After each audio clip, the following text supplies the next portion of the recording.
ইস কত সুন্দর গোলাপ, কেমন লাগতো বলুন তো যদি সবসময় ঘরটা এরকম গোলাপের মতন ফুট ফুট করতো, মানে সবসময় যদি ঘর তোর সবসময় পরিষ্কার থাকতো তাহলে কেমন লাগতো। সো হ্যালো এভরিওয়ান, আসসালামু আলাইকুম, welcome back to our new video. এই যে দেখছেন সকালবেলা রুমের অবস্থা ঠিক এরকমই হয় প্রতিদিন সকালবেলা।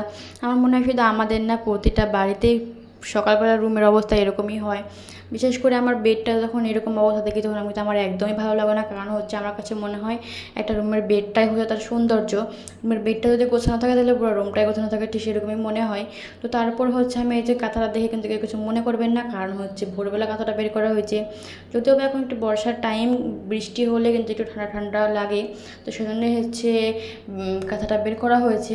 দেন এই তো আমি পুরো রুমটা গুছিয়ে নিচ্ছি। আমি কিন্তু হচ্ছে টিভিতে কিছু একটা ছেড়ে দিয়ে, মানে আমার আমার ফেভারিট নাটক কিংবা গান কিছু একটা ছেড়ে দিয়ে হচ্ছে আমি কাজগুলো করি, যাতে কাজগুলো করতে ভালো লাগে, কাজগুলোর উপর মন বসে। তো এখানে আমি একটা যে নাটক দেখছিলাম আর হচ্ছে কাজ করছিলাম। দেন হচ্ছে এখানে আমাদের খাটের যে মাথার উপরে এত এত জিনিস থাকে রাত্রিবেলাতে রেখে দেওয়া হয়, সেগুলো আমি সবগুলো ড্রেসিং টেবিলে রেখে দিয়েছিলাম, কারণ সেগুলো ড্রেসিং টেবিলের জিনিসপত্র ছিল।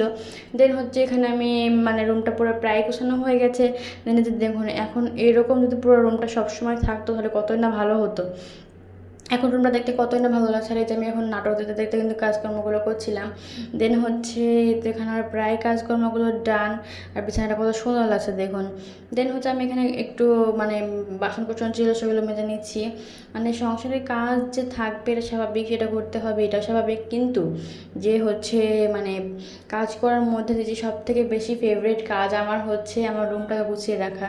মানে যদি কাজ অন্য কাজগুলো করার পরে যদি নিজের রুমে গিয়ে দেখি যে রুমটা অগোছালো, সেটা করতে একদমই ভালো লাগে না। বাট সব কাজ করার পরে যদি রুমটা গোছানো, সেটা অনেক ভালো লাগে। দেন আমি আর কিছু কাজকর্ম সেরে হচ্ছে স্নান নিয়ে নিয়েছি। স্নান করার পরে ছোটো একটু ভিডিও করে নিয়েছিলাম। দেন আমার একটু হচ্ছে মিষ্টি খেতে ইচ্ছে করছিলো। দেন হচ্ছে মিষ্টি খেয়ে তারপরে হচ্ছে একটু মানে টিভি দেখছিলাম। দেন আজকের ভিডিওটা এই পর্যন্তই। আল্লাহ হাফেজ।